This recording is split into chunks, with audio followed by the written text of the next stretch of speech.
Okay, this is my video review for the SOG Trident. This knife was given to me by a friend. It is a great knife. It retails for $60 elsewhere.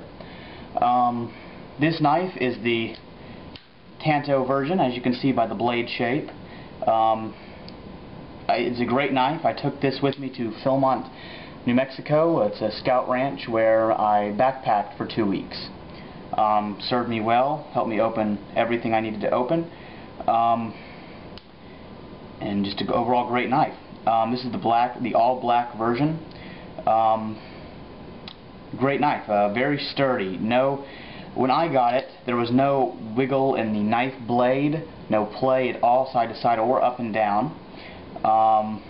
Little bit of wear and tear, but that's usual for a knife like this. My friend bought it used. As you can see, the SOG logo on the clip is a little bit worn, but that's fine with me. It's going to do that. This blade, the blade itself, is 4 inches long, 4-inch blade. Handle, very nice, very, very comfortable to hold. The jimping, like here and around here, just grips. Not very sharp, so it doesn't hurt when you squeeze on it.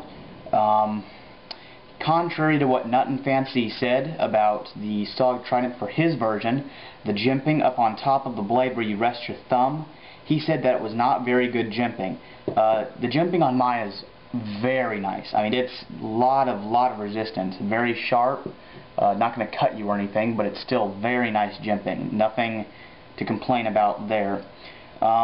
Here we have a little rope cutter.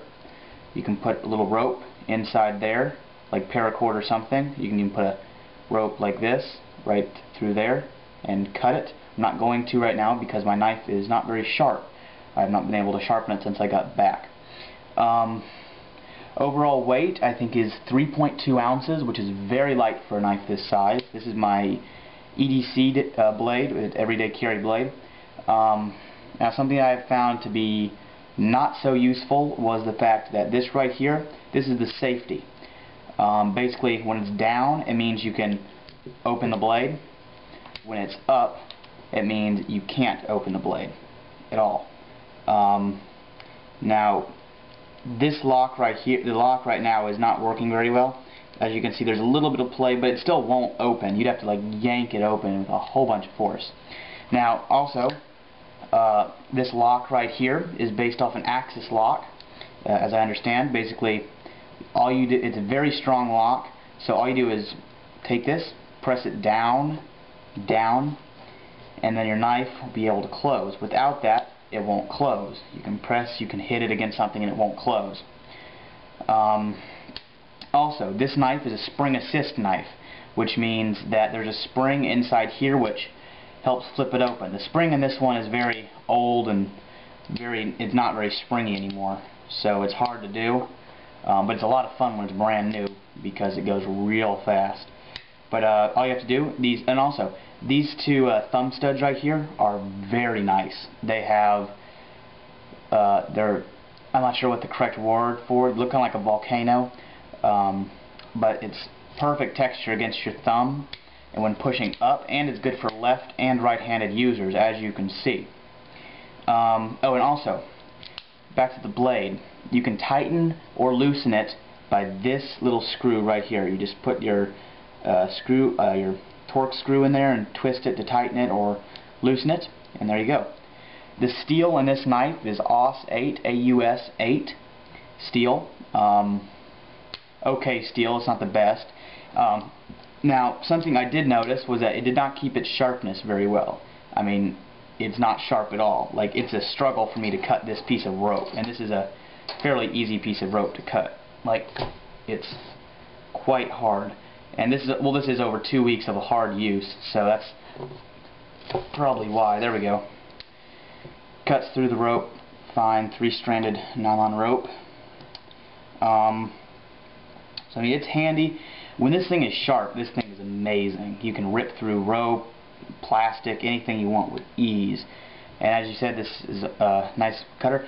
One bad thing I don't like about it is that this clip that goes in your pocket is right in the way of it. So it moves this clip over, which puts stress, which I don't really like. And you can also flip this over to the other side if you want it to be on a different side for your pocket. Now, it's a tip up carry, just so you know. Tip, which means when you put it in your pocket, the tip is up, facing your head. Not down, but up. So, I'm not sure the advantage or disadvantage of that, haven't studied it. But another thing, the grip on this, it's a Zytel handle. In the little grip, all along in here is checkered very nicely. It gives you adequate grip so it won't slip out of your hand. But I mean, it's a good grip. It's very light. I mean, very light. I'm hoping to review the Cold Steel, which is something, the Cold Steel Recon, which is something like this, but stronger lock, beefier knife, a lot heavier. But same overall concept.